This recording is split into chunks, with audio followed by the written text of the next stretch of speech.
Hello and welcome back to Bookish. Today I want to do a video inspired by someone else's video, and that person was Ami from his channel, Ami1649, with some parentheses and stuff like that, and he did an interview, an author interview, with author and scholar Dr.Gerald Horne from the University of Houston, in which he kind of discussed issues related to Dr. Horne's latest book, which I think is called The Dawning of the Apocalypse, which is kind of about the conditions in the 16th century, I believe, which led to the apocalypse of the slave trade, etc. And they had a really great discussion. And in listening to Dr. Horne talk about issues related to history, it really helped me kind of clarify some things that I'd been thinking. There were definitely some new information. I mean, Dr. Horne is a renowned scholar. He definitely knew things that I didn't know.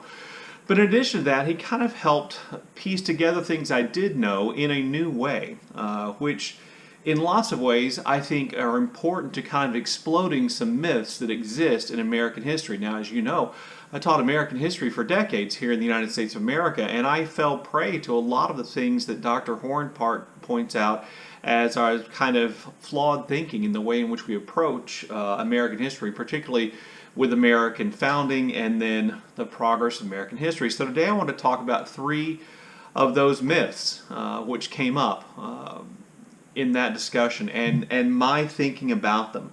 So the first myth we have, this is actually kind of related also to my reading of Forget the Alamo and kind of the myths surrounding the kind of Anglo hero narrative of the Alamo. The first myth I wanted to kind of go ahead and debunk and explode and say in a clear way has to do with the Founding Fathers. You know, in American history, we oftentimes present the Founding Fathers. You know, Washington, Adams, Jefferson, Franklin, Madison, etc. We oftentimes present them as though these are like demigods, these men who were more than men, who accomplished great things and were, you know, purely motivated by a desire for freedom and democracy, etc. And we created such a myth around these people that any attempt to deal honestly with who they were as people is seen as kind of blasphemous in American history, and it automatically provokes a reactionary response from anyone who feels that way. You know, notice today's kind of reactionary politicians clinging to the Founding Fathers and trying to defend the Founding Fathers from what they call revisionist history. Well, you know, when you revise something, you generally speaking make it better, and revisionist history is an attempt to provide a more accurate truth. So here's the truth about the Founding Fathers and the generation of men who, you know, fought the American Revolution, and then the half generation later who helped create the United States Constitution. We are better human beings than they were. The average American politician today is a better person than the Founding Fathers were. That is just the absolute truth. The average politician today does not believe in slavery. The average politician today has never bought and sold human beings. The average politician today accepts that women should have the right to vote. The average politician today doesn't believe in, or at least pretends not to believe in, elitism. You know, the average politician today believes, up until recently, that we should expand voting rights and to make our government more of a democracy. The average politician today would not, you know, support things like domestic abuse. The average politician today's opinion about rape is far better than it would be for the Founding Fathers. We are better people. They may have done great and important things that set this nation, you know, on its way and helped establish the foundation of the United States of America, but they are not saints. They are not marble statues of greatness. They are not demigods. They were human beings. I know that a lot of you are saying, well, you know, you're judging them by today's standards. No, I'm not. I'm judging them by human standards, which they were well aware of. To think the Founding Fathers did not know, that were not aware of how morally wrong slavery was, is to sell them short. They knew. They just were too greedy to do anything about it. You know, Jefferson, supposedly the great advocate of human equality, didn't free all of his slaves, raped one of his slaves repeatedly, fathered children with her whom he left in slavery. had his slaves beaten when he realized that tobacco farming was not that profitable. He shifted his slaves over to making nails and other industrial products and had them beaten if they slacked off of work. That's Thomas Jefferson. He knew better. These men knew better. And they still didn't do anything about it. You know, this is just a basic fact. We are, wow, a red-tailed hawk just flew and landed in the tree outside my window. I'm going to be distracted. We are better people than the Founding Fathers were. The greatness of what they achieved or their achievements don't make them saints. They were motivated by things like greed. They were motivated by self-interest. They were incredibly flawed human beings. And to act like they're not is myth building. If you feel uncomfortable with what I said, in part sometimes I do too, it's because we've bought into the myth that the Founding Fathers were somehow greater people than we are today. They were not. We are better people than they were. The second myth, and this is the one I think I'm most guilty of committing as a teacher, is this myth that the United States has been on a path towards progress throughout its history. That we started off with this belief, in fundamental human rights, etc., and we've been moving towards achieving that in a smooth, steady progression for a long period of time. In other words, that kind of progress was inevitable. It was far from inevitable. And this is one of the things that Dr. Horne, I think, really highlighted for me the best. That the changes that you and I think of as creating the fundamental, strengths of the United States of America, a belief in democracy and expanding human rights and the right to vote and equality, those things came about through revolutionary actions that upset the status quo, not as a part of, something set in motion by the founders, which inevitably led us to where we are today. That change took place in a revolutionary way, that there were these kind of little explosions of demands for change which altered the direction of the United States of America. Just to give you just a few that are most obvious. The creation of the United States Constitution was a mini peaceful revolution against the government that we had before. We created the Articles of Confederation government in part, and it reflected our fear of strong central government.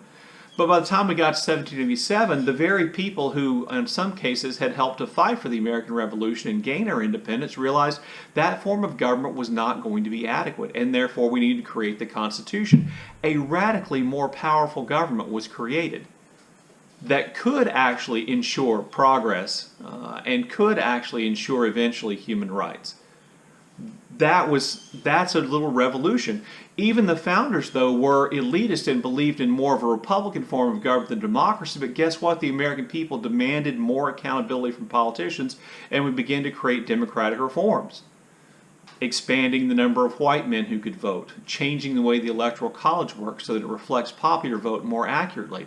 That all these things were done because people began demanding change, not because people were going along with the steady progress of the way American society was going. The Civil War is a clear disruption in the direction the United States was headed, where we, violently threw off slavery and the impacts and the effects of slavery on the United States, only then to have to do the same thing with Jim Crow. The creation of the American safety net was a disruption of our flow towards capitalism, and to kind of interject some ways in which we did not let greed completely dominate American society, which we protected workers, we protected the vulnerable economically. All these things are revolutions, and then of course the Civil Rights Movement of the 1950s and 60s, another kind of mini revolution which altered the direction of the United States.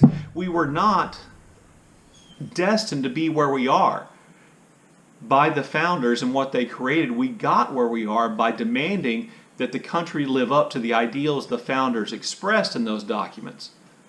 But that wasn't inevitable. I have a lot of American history textbooks, and they have, textbook names like Enduring Promise and things like that, we imply we were always headed where we are. Well, that does a disservice. That does a disservice to the past, the people who brought about change. And the last one I want to mention has to do with identity politics. And this isn't necessarily exploding a myth of history. This is exploding a myth that exists today. When we talk about identity politics today, people assume that identity politics were created by people who are racial minorities in the United States, kind of demanding equality, demanding equal treatment, demanding, respect for their heritage and their contributions. Identity politics was created by white people. It was created by white Europeans to separate them from the people of Africa, so the people of Africa could be enslaved. And that concept of whiteness, and again, this is something that Dr. Horne really helped kind of bring home to me, that concept of whiteness has been changed by white people over the years. Whenever white people have been felt that their control of the government was threatened by members of minority groups, that, we expanded who we include among this group of white people, to include, the founding fathers by and large expanded the concept of who should have power in whiteness to include Jewish people, to include Catholics, to include people who in other parts of the world were at war with one another. We included in the concept of whiteness to band white people together to fight the American Revolution. In Dr. Horne's opinion, and I think there's some justification for that we banded together to rebel from England to, at least in part, protect the institution of slavery in our economic system here in the United States. Identity politics was created by white people. Think about segregation, the one-drop rule. Who came up with the idea that if you had 1 drop of African-American blood that you were black? White people. That's identity politics. That is basing power, the right to vote, the right to equal citizenship on whiteness. And that wasn't created by African Americans. And so identity politics is something that is not a byproduct of colleges and African American studies programs or women's studies programs. That this concept of whiteness, this identity politics, was created by white people trying to hold on to power and trying to define who should have power and who should be considered an equal citizen and who should not. Anyway, I really like that video. I'll leave a link to it down below. It's a great interview. And you can go watch it, and it inspired me to make this video, which is, book adjacent and booktube related. As always, look forward to your comments in the comment section below, and thank you for watching.